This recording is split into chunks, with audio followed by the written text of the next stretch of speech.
Waalaikumsalam. Oh, Bapak Nono. Selamat Pagi. Silakan duduk, Bapak. Gimana kabarnya Bu hari ini? Alhamdulillah baik sekali, Bapak. Kabar saya pada pagi hari ini. Kita hari ini pendampingan yang keempat untuk tujuan pembelajaran pada kali ini yaitu tentang pembelajaran yang berpusat kepada murid. Saya ingin menanyakan beberapa hal terkait pembelajaran yang berpusat pada murid atau sesi. Iya. Area pengembangan yang mana yang akan dicapai pada pembelajaran yang berpusat pada murid yang akan dilaksanakan nanti? Oke, terima kasih Bapak. Untuk area pengembangan yang ingin saya capai itu nanti adalah pembelajaran yang berpusat pada murid. Yang pertama, mengembangkan lingkungan kelas yang memfasilitasi murid dalam belajar biar mereka itu belajarnya bisa nyaman, Bapak. Ya. Terus untuk yang kedua yaitu membantu proses belajar mengajar secara efektif. Jadi kita nanti membantu peserta didik di mana anak itu nanti kalau memang membutuhkan bantuan kita dapat mendampingi peserta didik tersebut. Terus untuk yang ketiga yaitu melaksanakan asesmen dan menyediakan umpan balik untuk nanti kepada peserta didik. Untuk pengembangan yang di lingkungan kelas itu nanti diantaranya kita membuat rasa nyaman pada peserta didik biar mereka itu siap untuk mengikuti pembelajaran yang akan saya berikan. Terus nanti saya juga akan menerapkan disiplin positif yang sudah kita sepakati bersama kemarin dalam pembuatan keyakinan kelas, Bapak ya. Nah, terus selain itu untuk anak itu biar lebih semangat, saya itu selalu memberikan motivasi kepada peserta didik biar anak itu tambah semangat dalam mengikuti pembelajaran.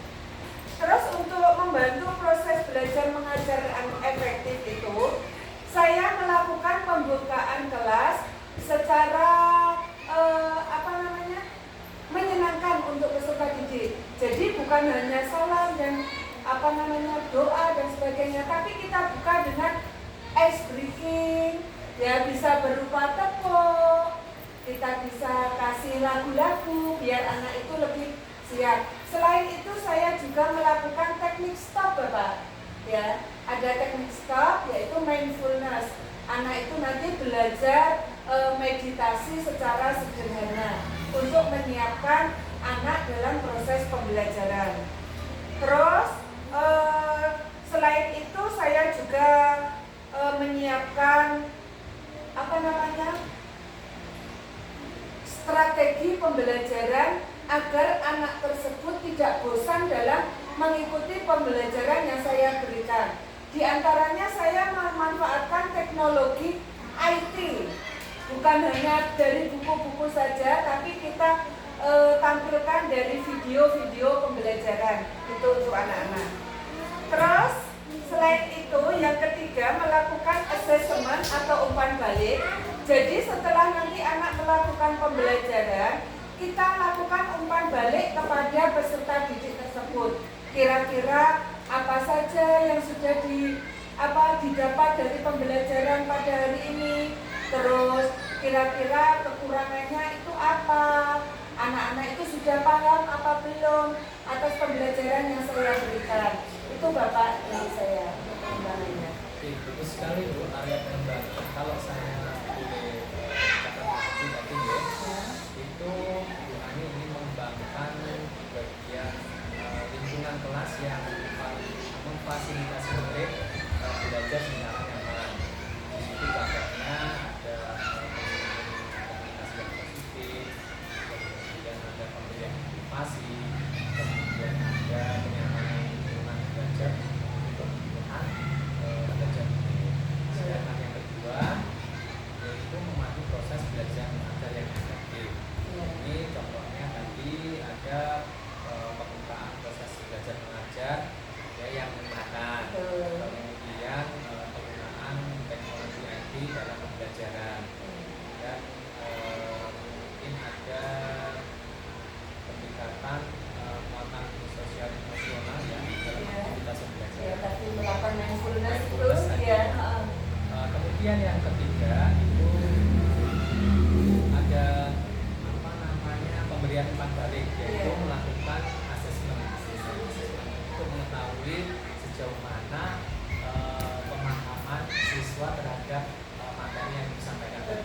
sekali.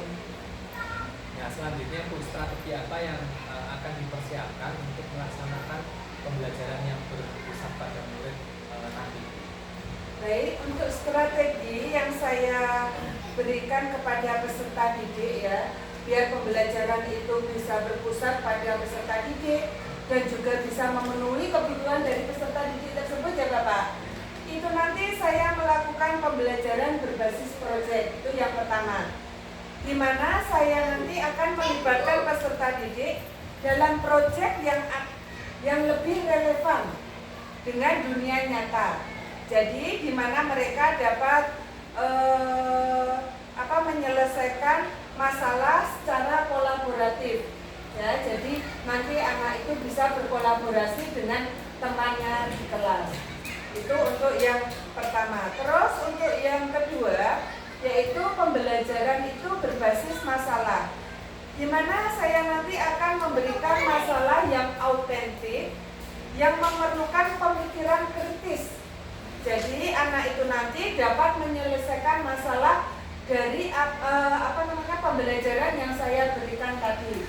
Jadi anak bisa berpikir hot, ya, dan memperbolehkan anak untuk mengambil inisiatif dalam proses pembelajaran. Apa yang dibutuhkan anak itu nanti seumpama anak sukanya dalam bidang menggambar, nanti saya akan fasilitasi anak tersebut untuk menggambar. Jadi kita tidak bisa memaksakan. Biasanya kan anak itu kesukaannya berbeda-beda ya Pak ya.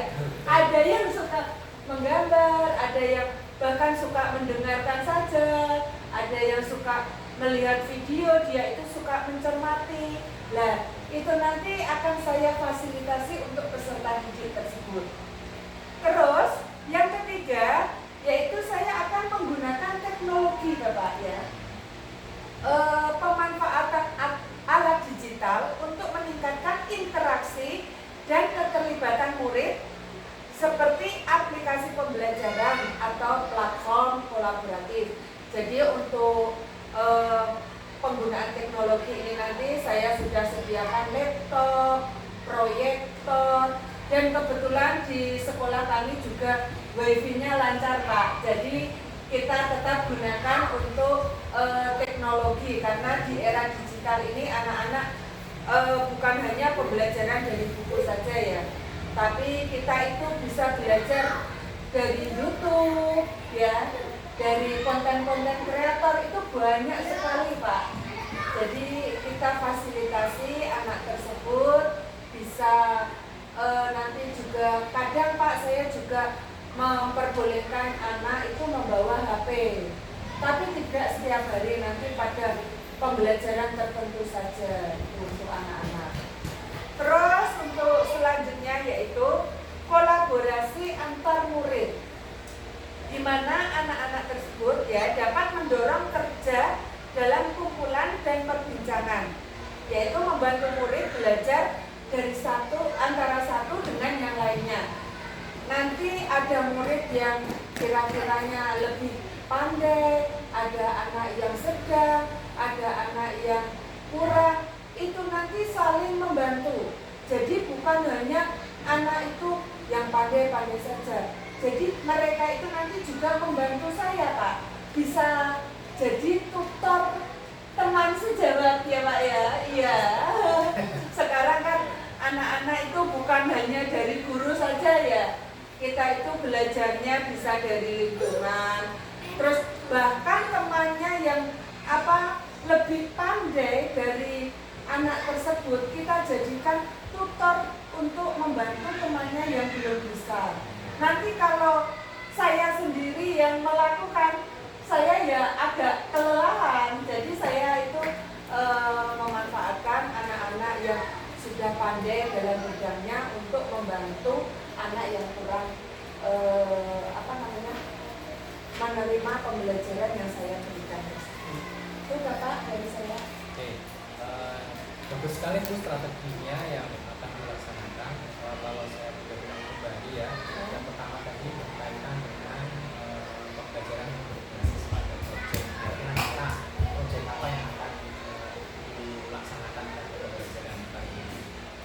Untuk untuk pembelajarannya nanti, anak-anak itu nanti akan saya tayangkan sebuah video pembelajaran Bapak. Di situ anak-anak, kebetulan materi yang akan saya angkat nanti adalah tentang komponen biotik dan abiotik yang berpengaruh langsung terhadap ekosistem yang ada di lingkungan sekitar kita. Nah, itu nanti akan saya tayangkan sebuah video pembelajaran tentang komponen biotik dan abiotik, terus ekosistemnya itu bagaimana. Anak-anak jadi mengamati video tersebut. Terus setelah itu nanti akan saya kasih tugas setiap kelompok. Jadi anak nanti berdiskusi untuk menentukan kira-kira yang termasuk komponen biotik itu apa saja. Terus yang termasuk komponen abiotik itu apa saja. Itu Pak. Itu nanti. Terus di dalam pembelajaran nanti juga menggunakan teknologi. Iya. Di situ perangkat apa saja yang digunakan dalam pembelajaran? Yang saya gunakan tadi ya yang sudah saya sebutkan, ada laptop, terus ada proyektor, tentunya juga fasilitas wifi yang memadai. Itu yang saya gunakan untuk perangkat pembelajarannya. Pengaruhnya dalam pembelajaran untuk perangkat teknologi itu bagaimana? Luar biasa sekali untuk anak-anak Bapak. Ternyata anak-anak itu kalau kita kasih perangkat pembelajaran yang variasi, itu lebih senang mereka, lebih tertarik, dan juga lebih paham apa materi yang telah disampaikan. Ya, jadi kalau nanti kita itu cuma demonstrasi, ngomong-ngomong saja, ya itu anak muda apa ngantuk, ya jenuh, dan itu sering alasan ke belakang Pak kalau kita demonstrasi. Tapi kalau kita sajikan dalam bentuk video pembelajaran, itu anak-anak terus nanti juga ada permainan-permainan yang saya berikan kepada peserta didik. Itu anak lebih tertarik dan lebih senang untuk melakukan pembelajaran. Ketika dalam pembelajaran itu ketika mungkin siswa jenuh atau mungkin kurang aktif, apa yang mungkin biasa lakukan? Itu langkah saya, strategi saya untuk menarik perhatian peserta didik. Kalau mereka kelihatan ngantuk, saya ajak ice breaking Mbak. Iya. Tentunya ice breaking yang menarik biar anak-anak itu kembali bersemangat. Ya.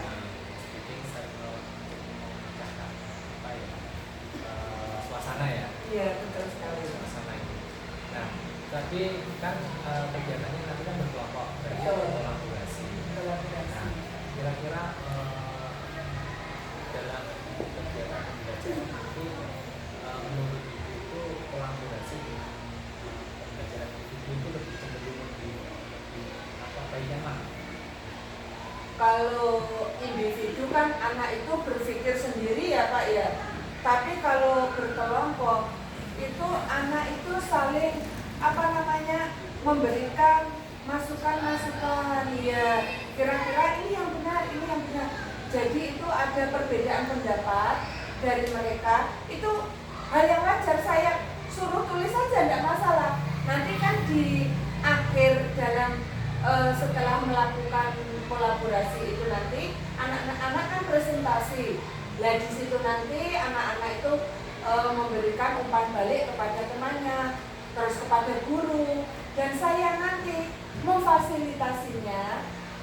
Kira-kira kalau memang ada yang namanya anak kadang ada kesalahan ya Pak ya, ya kita luruskan, itu saja kalau saya.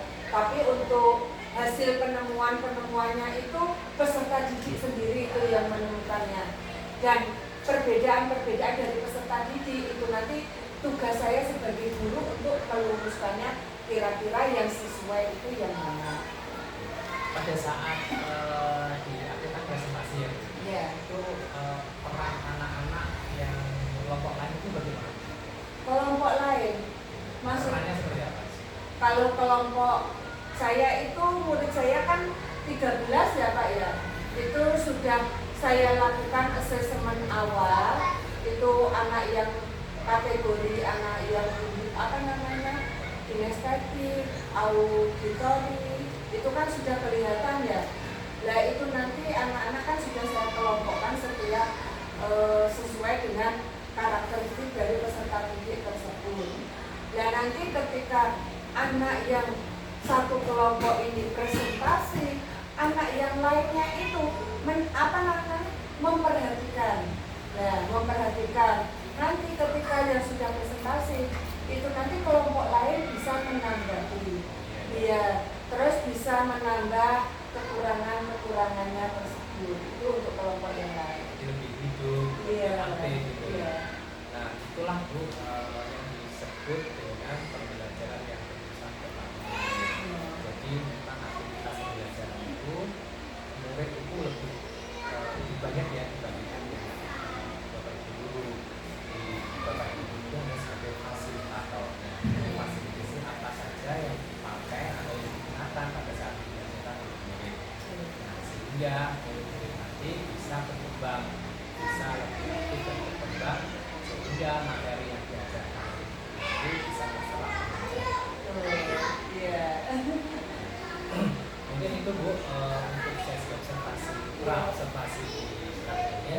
Selanjutnya kita akan ke observasi. Oh iya. Apakah Bu Kes sudah siap ke observasi? Insya Allah sudah siap Bapak. Ini saya sudah siapkan untuk perangkat pembelajarannya juga sudah saya siapkan. Oke, mungkin bisa langsung kita mulai Bu ya. Bisa, monggo kita ke ruang kelas 6 ya Bapak ya. Baik.